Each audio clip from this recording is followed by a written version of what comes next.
Before we begin, we'd like to acknowledge the traditional owners of the land that we're recording on, the Wurundjeri Willem clan and Tongarong people, and give our respects to their elders, past, present, and emerging. We encourage everyone listening to consider the traditional owners of the land they're living and thriving on, and consider the benefits that may come from a treaty with the First Peoples. This is, was, and always will be Aboriginal land.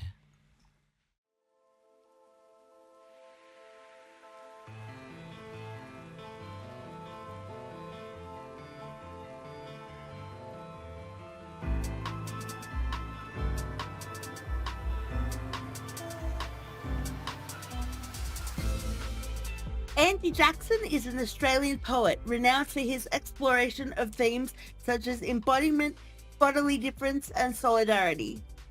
Jackson's first poetry collection, Among the Regulars, was shortlisted for the 2011 Kenneth Slessor Prize for Poetry.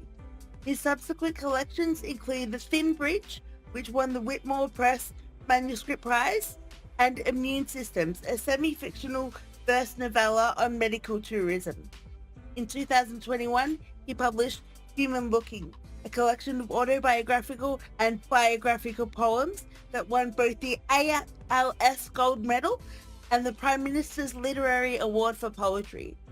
In 2024, Andy co-edited Raging Grace, Australian Writers Speak Out on Disability, an anthology which features contributions from various Australian writers addressing disability and aiming to broaden the representation and understanding of disabled experiences in literature. Hi, Andy. Hey, Nicole. Great to be here. Thanks for inviting me. That's a very impressive bio. I'm almost impressed now, like hearing it. I sort of forget sometimes about the long story, you know? Yeah, it's kind of nice hearing it. You describe yourself as a doctor of philosophy and bodily otherness. If people were to meet you, what otherness would they see? Oh, that's a good one. I think different people see different things, obviously, but in terms of my physicality, I have a condition called Marfan Syndrome that makes me tall and thin, which is one thing that people notice straight away. But also I have quite noticeable spinal curvature. That's because Marfan Syndrome is a condition of connective tissue. And for some of us with that condition, that results in, what you might call deformity or just bodily difference, like you said before. So people notice that, the most obvious thing. And of course, they make all sorts of assumptions about what that experience is like for me. Yeah, that's probably why I started getting very interested in writing and, ended up getting a Doctor of Philosophy, a PhD. Can you tell me about some of those experiences of what people have thought it means for you? Yeah, it's the whole range, right? Like sometimes it could be, you might be walking along the street and a stranger will drive past in the car and shout something at you because, you look different. So therefore you must be kind of lower on the pecking order of humans or of men, right? So that can happen. On the other end, sometimes you get people who congratulate you for getting out of the house or, doing your shopping and I just, which always feels kind of weird to me because it's really not that difficult. I think probably within that is a kind of maybe an assumption that I must have a lot of pain. And I certainly do get that assumption from people, like they might want to come up and tell me their story about what they experience, what they've gone through, which is usually not what I've gone through.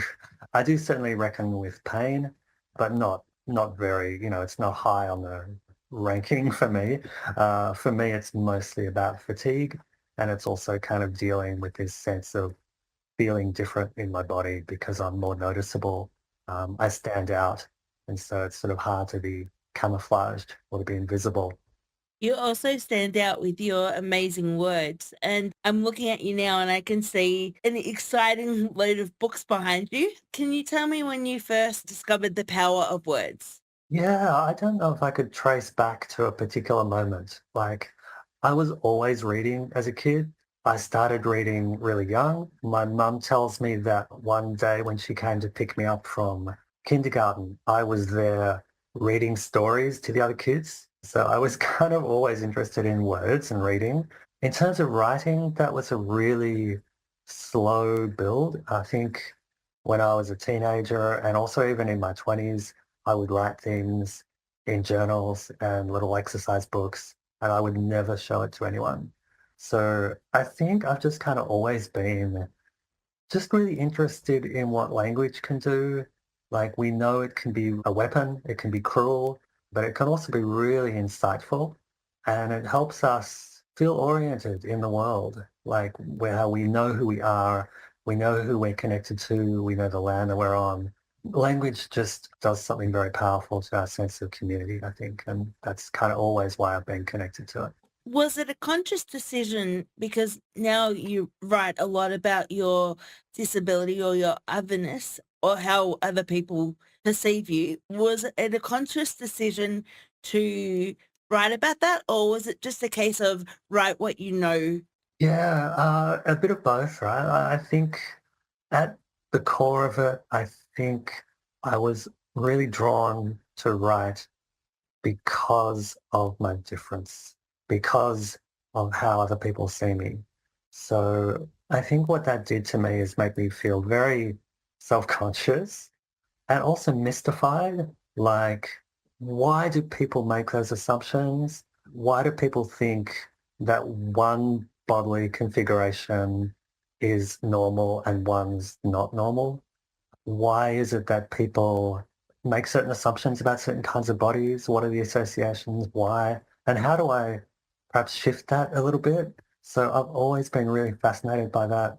And almost like I needed to say something. I needed to write something in order to give myself some kind of, I guess, like a counterbalance to what I've been receiving back.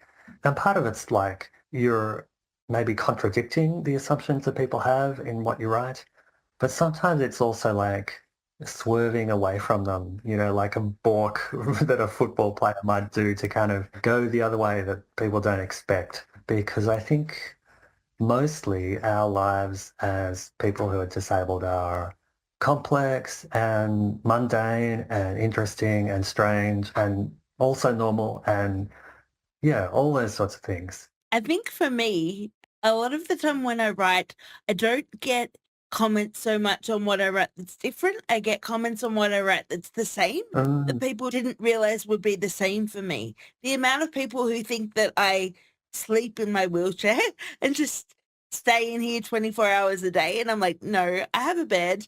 I go to bed just like the rest of you. yeah. Yeah, so I find that I actually get more comments on the similarities rather than the differences. No, I think it's the same for me to a degree, like I think people are kind of, oh, I didn't realize that. Oh, that's interesting, and thinking about the differences, but also thinking about the similarities. I've always felt that it's something unique about being disabled or being different that really does affect your consciousness and who you are. But at the same time, there's not a really clear line between, you know, quote unquote us and them. Like we're all kind of we've got some relationship to the body that is connected to being different and being vulnerable and connected to each other. Yeah, I think that's why. I think everybody has that kind of sense of what it might feel like or, how we move through our day is always encumbered by some difficulty, whether we're disabled or not. We're moving through the same world. Can you tell me, because listeners to the podcast would know that I've always found poetry very impressive because it's just elusive to me. I've tried my hand at writing it and I just can't seem to get it. So why poetry as your method of writing? Yeah, part of it is it's short. Like, and partly that's like you can spend a few hours broken up into multiple times and work over a couple of weeks, and you might just be working for a short period of time, and suddenly you've got a finished poem, like a work of art, a song, a beautiful thing. Whereas, if I was going to write a novel, you can be there for years trying to get that thing done. There's that short element, but it's also like, I think for the poetry that I write and the poetry that I love reading, it can go somewhere very deep very quickly. You don't have to work up to it. You don't have to explain yourself. You don't have to have a lot of footnotes that, justify everything. You just go straight there. And yeah, it's just to me, a really potent form of writing that to me feels like the most intimate you can get with a writer is to read their poem. I read a quote just yesterday. I'm going to read this. An academic, Timothy Hampton, said that a poem is a tool for the cultivation of judgment, which sounds really kind of serious, but like it kind of is for me. Like it's not judgment in the sense of, condemning something, but judgment like discernment. So you put stuff into a poem, some weird feeling you've had or an experience, and then you put something else in it, and then something else. And before you know it, you've got all these things affecting each other, and you discover something new. You learn something in the writing that you wouldn't be able to learn by coming up with a story or, writing a nonfiction book. It's really different. It's a bit more like music, and I just, yeah, I've been doing it for a long time now, and I can't imagine stopping. I've heard you say that one of the magical elements of poetry as well is the community that it brings, and reading it out loud and having a really communal experience. Can you just tell me a bit about how you find reading poetry out loud? Yeah, yeah, yeah. That's really how I got into poetry, to be honest. A good friend of mine wanted to go to an open mic night and wanted to write a book of poems or, like short little poem-like things. And she didn't want to do it by herself. So she dragged me along and I had a go. And it was terrifying. It was really hard. Like, it's hard to describe how, I guess this is the other side of that thing of it's such an intimate piece of writing that when you get up in front of other people and say something that is deeply personal, even if what you're talking about is not personal, it's the language is very intimate to you. So, and it's vulnerable. You feel like, am I getting it right? Are they going to like it? So yeah, it's terrifying. But pretty soon after that, what I realized was that everyone who's reading poetry out has a very similar experience, unless they've got a massive ego, which is not many people, but most of us are just as nervous as the others and not sure about, how the words are landing in our audience. So there is overwhelmingly, there are some issues in the poetry community, but overwhelmingly, it is a really supportive community. People do applaud each other and buy each other's books and listen and pay attention and pay tribute to each other. It's that thing about being in the room together. We pick up on each other's energy. For me, being someone who probably for a lot of my life felt like the meaning of who I was people's perception of my body. To be a poet means that it's also, I'll never defeat that body stuff and I don't want to. It's also about who I am as a person and a thinker and the possibility that my words might be a bridge between people, that they can, commune with each other in some way.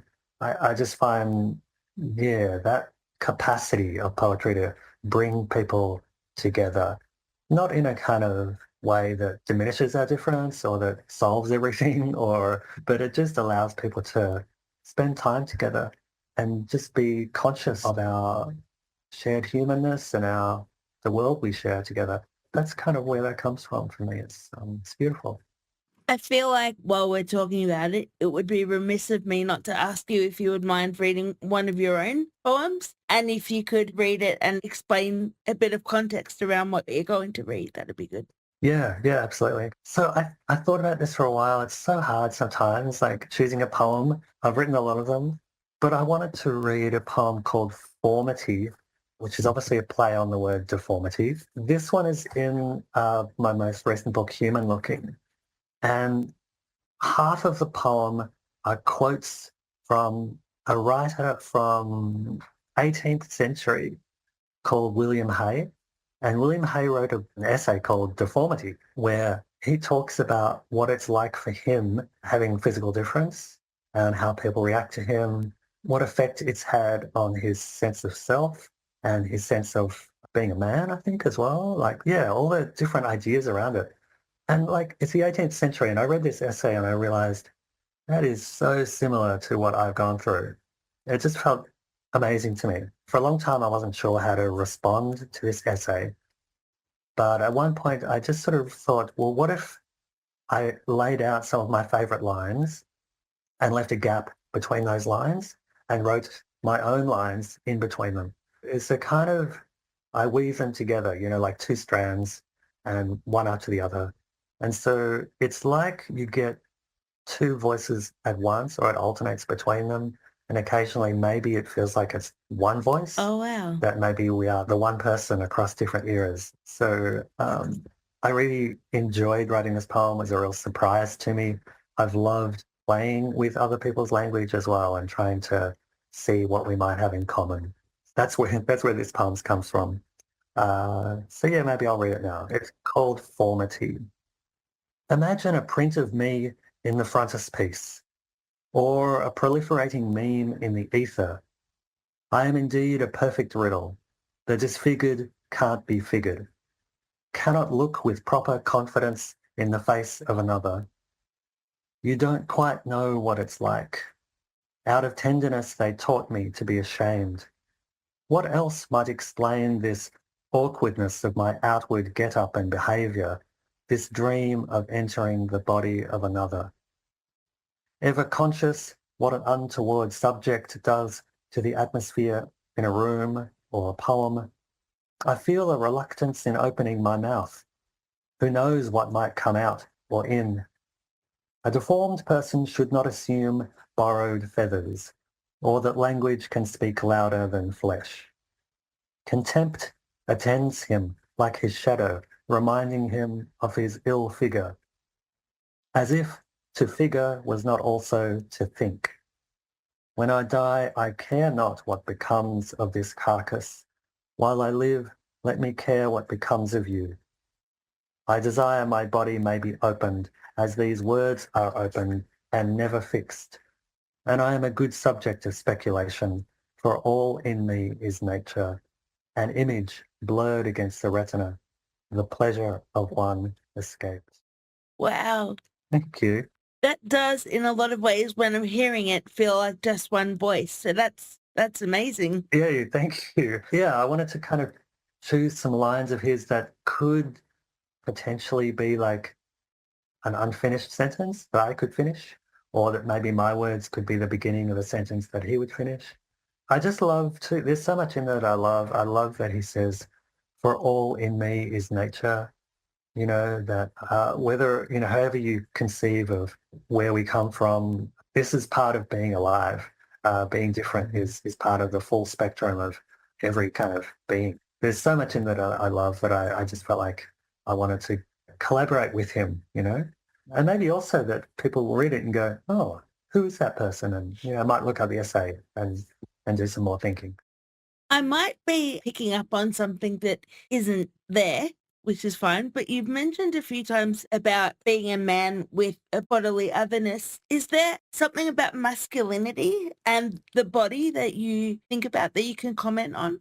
Yeah, for sure. I've been working up to writing an essay on this, so I've been doing some reading and thinking, but it's probably always been a bit of a minor theme in my poetry as well.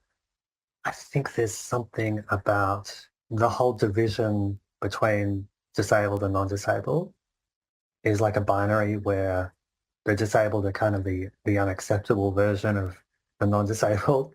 And I think sometimes masculinity is very much set up as a binary like that too, where if you conform to it, if you're confident, physically strong, act with a sense of entitlement, all those things, if they apply to you, then you're the acceptable version of what that is. And if you can't do that, then somehow you're suspect, whether you're queer or puny or, sensitive. Any of those things make you a kind of lesser. And sometimes I think those two binaries team up together. So if you're disabled and a man who's sensitive, then that's a kind of a double problem.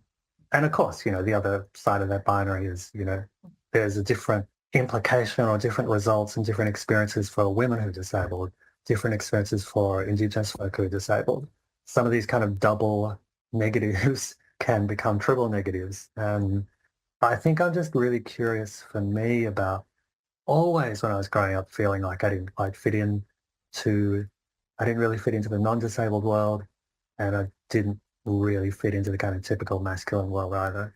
And so I'm still thinking through what does that mean to not fit in, and how do we either make those categories bigger and better, or how do we actually start, making them less significant? Or how do we feel okay with not fitting in, if that's the answer? Yeah, exactly, exactly. So, I think there's that two sides of it. So like there's the work we do for ourselves about how do we, actually, how do we go through this world as it is and deal with this marginality and, you know, whatever the word is, whether it's acceptance or pride or just enduring and matter of fact being human.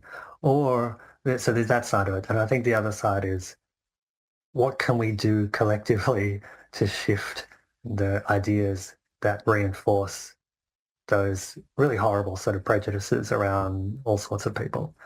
And that's a much longer, much harder task that we've got, and we can only address that collectively. You said that you were thinking about that and thinking about whether to write an essay on it. Do you have a creative process in terms of what happens once you start thinking about something? How does a project start?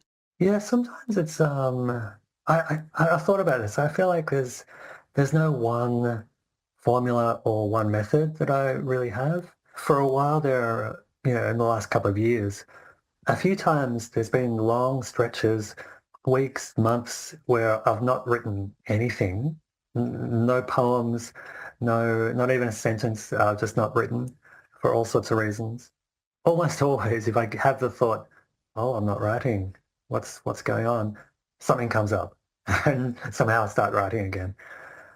I think over the course of my life, I'm a writer who responds to things.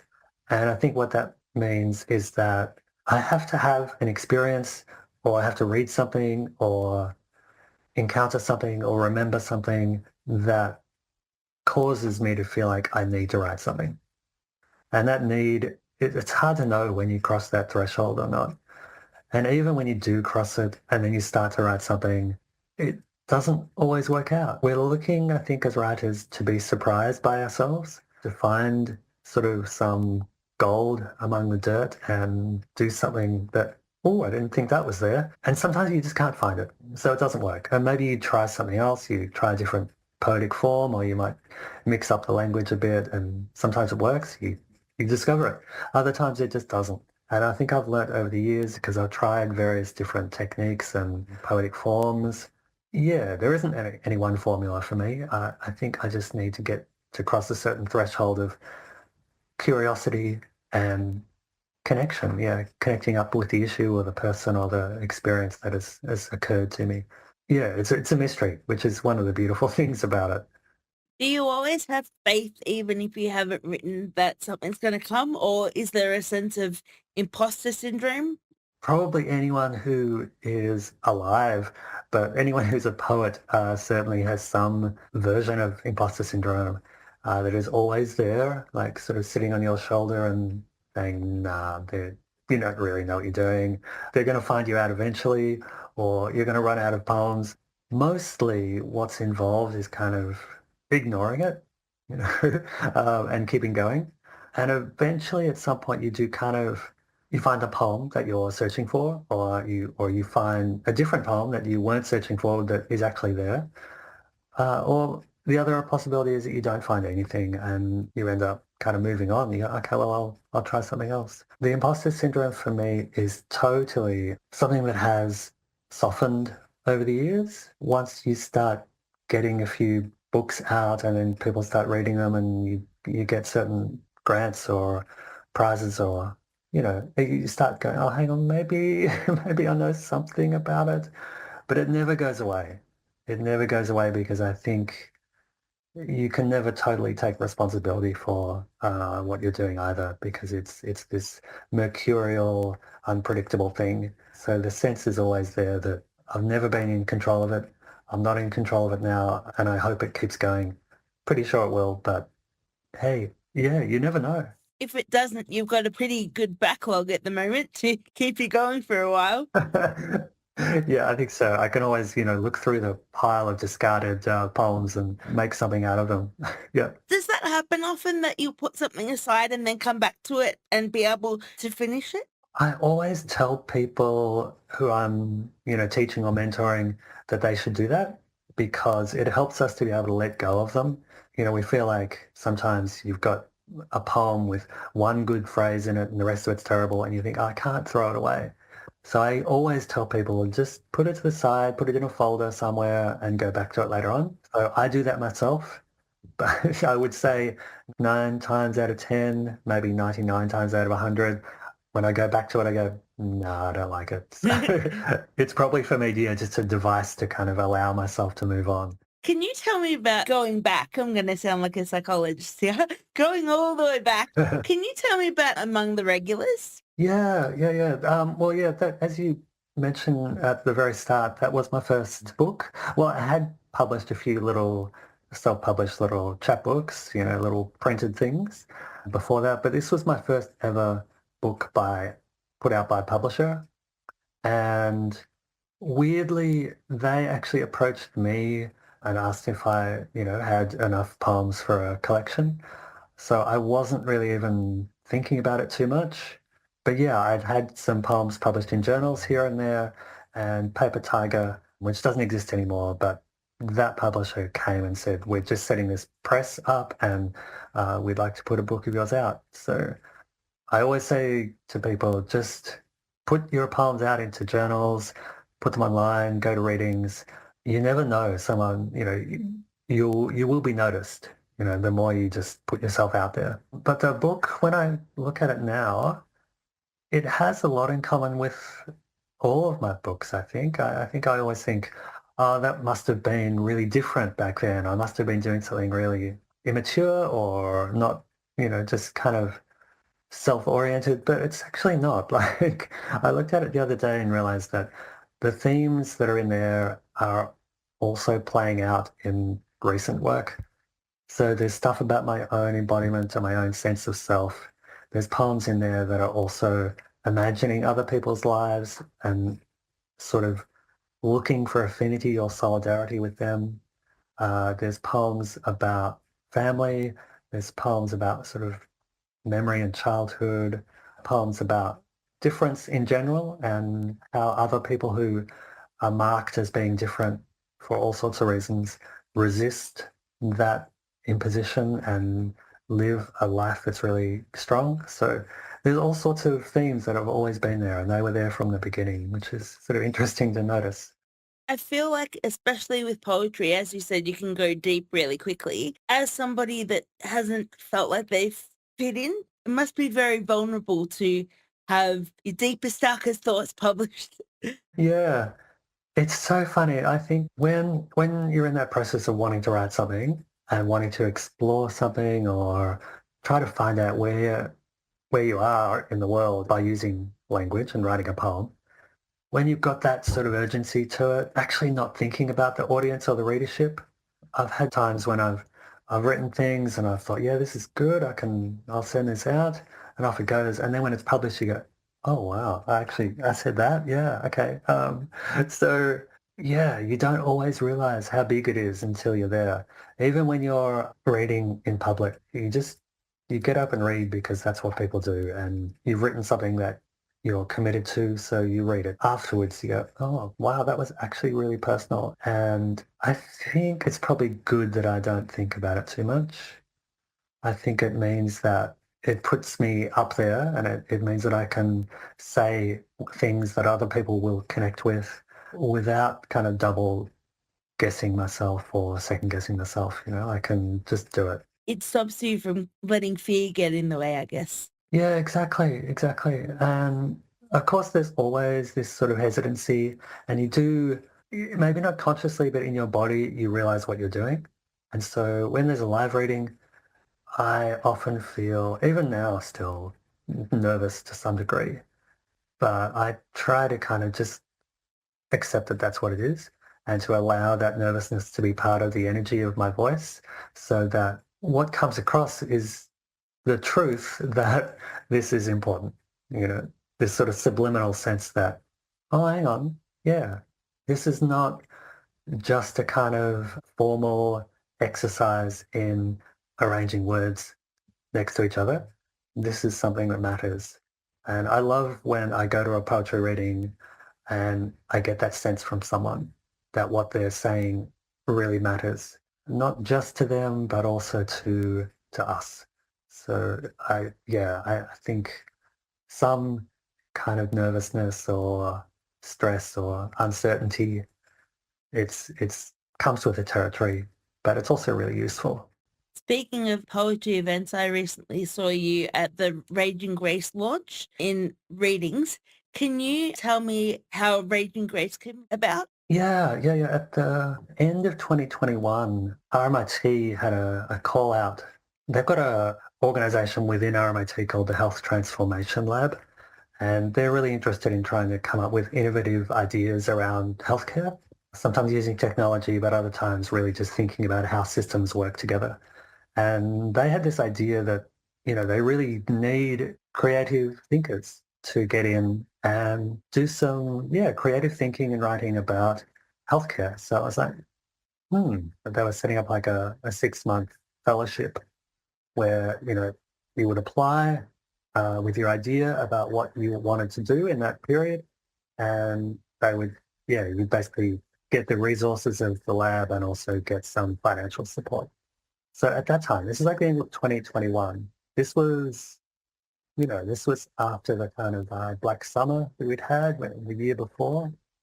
This was while we were just starting to come out of lockdowns in Victoria. All these things were in the background for me. And I was very much aware at that time that disabled people were significantly affected by both of those events, pandemic and the climate disasters.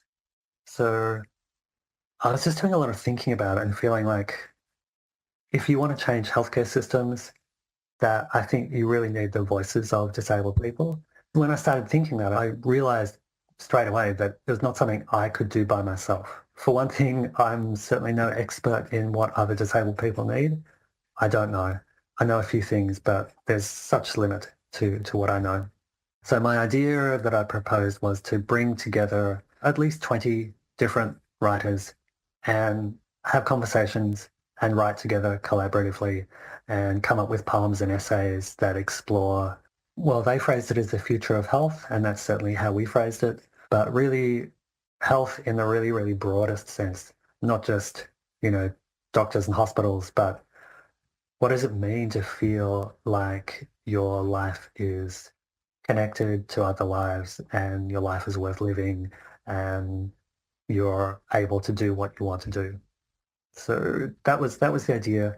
Raging Grace is the collection of writing that came out of those workshops that happened in 2022. There was more writing that happened after that and it accumulated, and before we knew it, there was just this whole book of writing that was just even just 100 times better than I imagined. It was also one of those experiences where you, just like getting up to read a poem, you don't realize it's what you're doing until you're in it. And then you go, oh, wow, this is amazing. So I've just got such great gratitude and admiration for all the writers in that book. It's wonderful. While it is very important, I'm imagining at times it was also very confronting. Mm. How do you make sure that you're in a space where the memories or the experiences that you're writing down are okay to be written down? Yeah. Yeah, it's a great question. Again, I think there's no formula, but for me in this process, what we did, there were essentially kind of 3 different groups. 2 of them were online and 1 of them was in person. And the strategies were a little different for both. But what they had in common, I think, was that we just had conversations together about really important things. And in those conversations, we just listened to each other I tried to frame it so that there was a session that was about kind of what's wrong with the world at the moment, and then another session on what could be different. And so we tried to kind of have both sides of it. So it wasn't just venting, but it was also like, hang on, I've had a taste of something good here. What if we enlarge that? Or, gee, I'd really love it if this could be possible. So, I don't want to say it wasn't really negative, positive. It was more this sense of agency. Yeah, like action and hope. Yeah, and imagining but the other thing I think that is really important was that when we're in a room together, even if the room is virtual and we're all talking from our own experience, what we realized was that among our diversity of experience, there's that sort of common thread where you can really recognize each other's humanity and recognize that you're both or everyone is sort of up against the same kinds of forces and dynamics. And that, as much as that's really sobering, like it's really hard and it's painful, and obviously, people in that process were really moved and challenged. But at exactly the same time, it's also really encouraging that you're not out there by yourself. There are other people who are going through it, similar things, and who are there to support you and are there to encourage you and there to kind of go, if there are things that can't be changed, to be like, yeah, that's shit. So yeah, we're not alone and we keep going.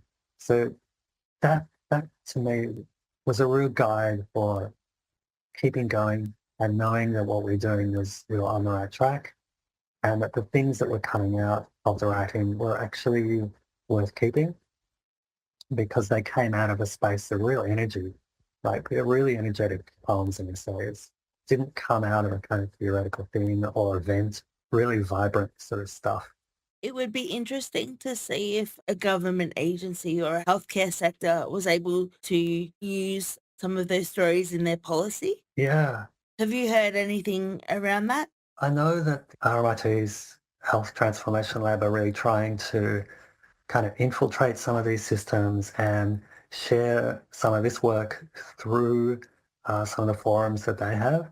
Some of the members of that loose collective have been involved in trying to connect up with hospitals and other doctors who have kind of those, I can't remember what they're called, but they have sessions occasionally where it's like for professional development, you can come and, hear someone talk and try to get some of our perspectives in there as well. It's early days and it takes a lot of effort because very, ironically, and it's sort of a vicious circle, a lot of people working in the healthcare world are so overworked, they're really stretched, and it's very hard to reach those people to eke out a little bit of extra time to say, have a listen to this, and it's not going to be something you just tick a box and oh yeah, I've done that. It's something that has to seep into their way of operating.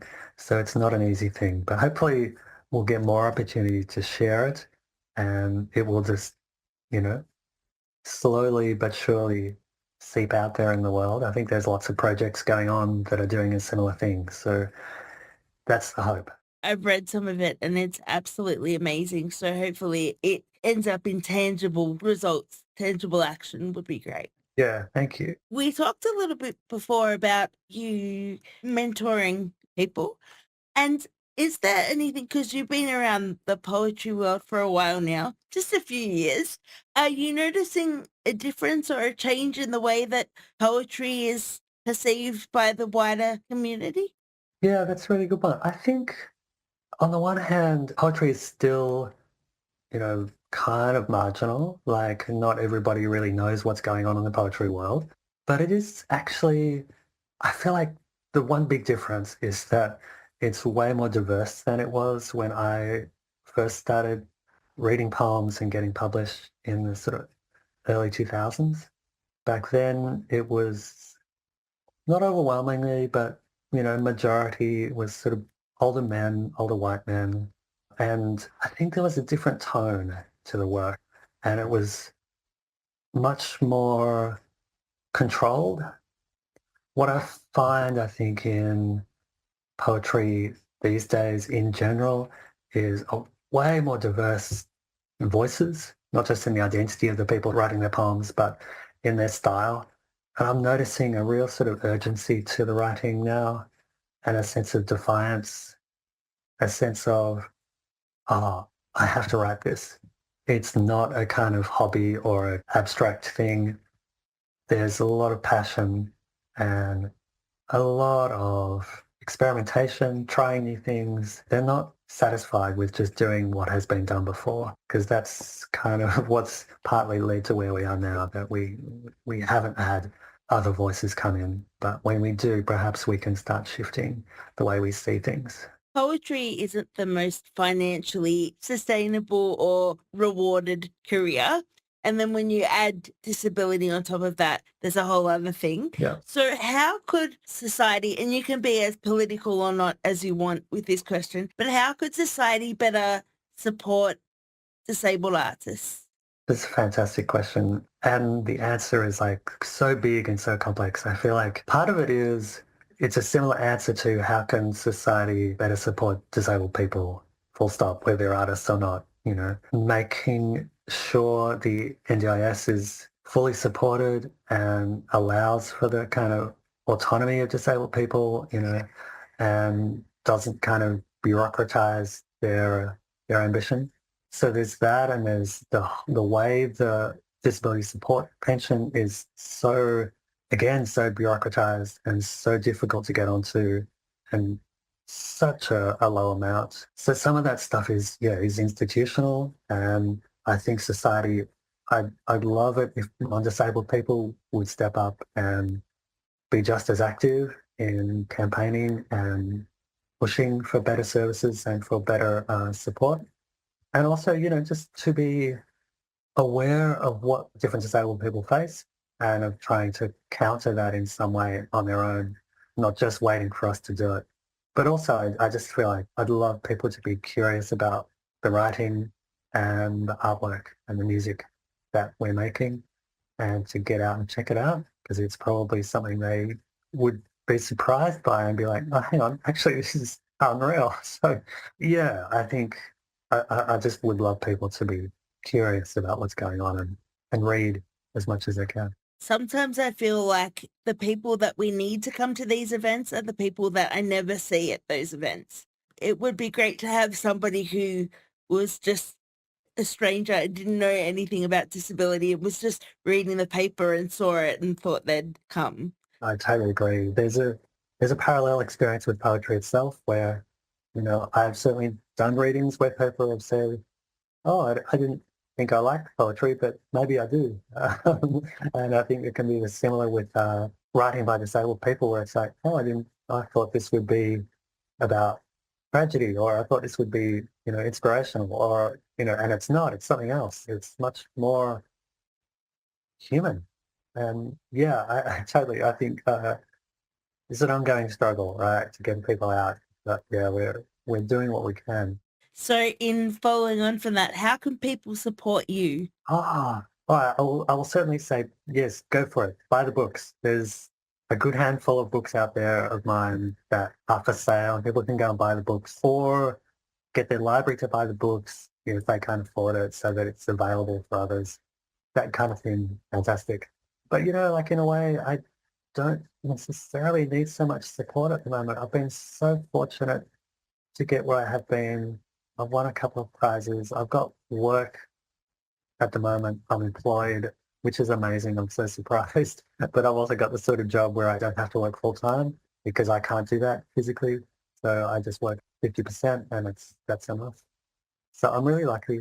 I think people can support me by supporting other disabled writers as well, and supporting them, supporting the up and coming writers, and just seeing what they love reading and supporting that. That's what I'd love to see. What's next for you? I know that we were talking before about you having certain things in your head and having that idea about masculinity and writing an essay, but what's next for you?